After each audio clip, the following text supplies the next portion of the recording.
यानंतर आजच्या दिवसातली आणखी एक महत्त्वाची बातमी म्हणजे एकनाथ खडसेंनी केलेल्या दाव्याची।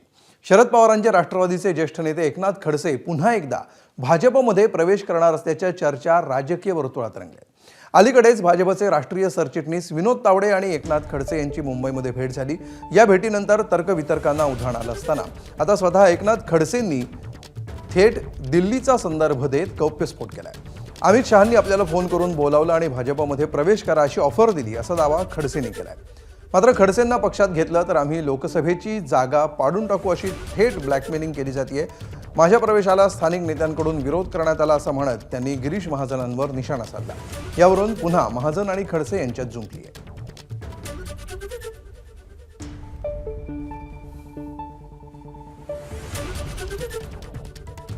माननीय अमित शहा यांनी मला फोन केला होता।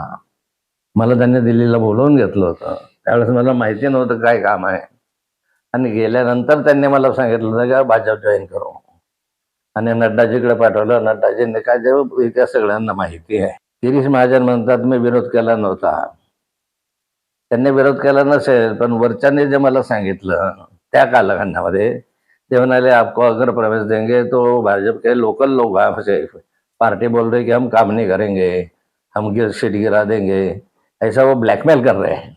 माझ्यामुळे मी कसं काय थांबवणार? त्यांची डायरेक्ट हॉटलाईन आहे वरती दिल्लीला। त्यामुळे मी फार छोटा माणूस आहे, माझी तर मुंबईपर्यंत पण हॉटलाईन नाही आहे। त्यामुळे आपल्या जळगावमध्ये बरं आपण आपले भाऊ त्यांनी निश्चित त्यांना वरतून जर ग्रीन सिग्नल मिळाला ठीक आहे ना, मग काय कोणाची काय अडचण आहे का? ही गोष्ट खरी आहे की गिरीश महाजन फार लहान माणूस आहे, पण मुख्यमंत्र्यांच्या शर्यतीतला माणूस आहे। त्याच्या मतदारसंघामध्ये तसे बोर्डही लागलेले होते। त्यामुळे एवढ्या मोठ्या लहान माणसाचा मी संघर्ष करतोय।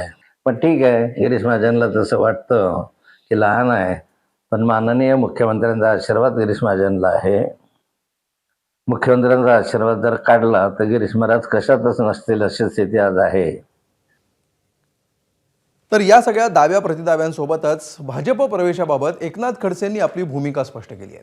भाजपमध्ये प्रवेश करण्यामध्ये कोणालाही इंटरेस्ट राहिलेला नाही असं आता खडसेंनी स्पष्ट केलंय। मुळात मी हे स्पष्ट करू इच्छितो की मला भाजप प्रवेशामध्ये आता इंटरेस्ट राहिलेला नाही। मी शरद पवार साहेबांबरोबर आहे आणि शरद पवार साहेबांबरोबर राहील। भाजप प्रवेशासाठी माझे काही कार्यकर्ते इच्छुक आहेत हे मी मान्य करणार नाही आणि त्या कार्यकर्त्यांची इच्छा आहे बऱ्याच जणांची की आपण आता भाजपकडे गेलो पाहिजे।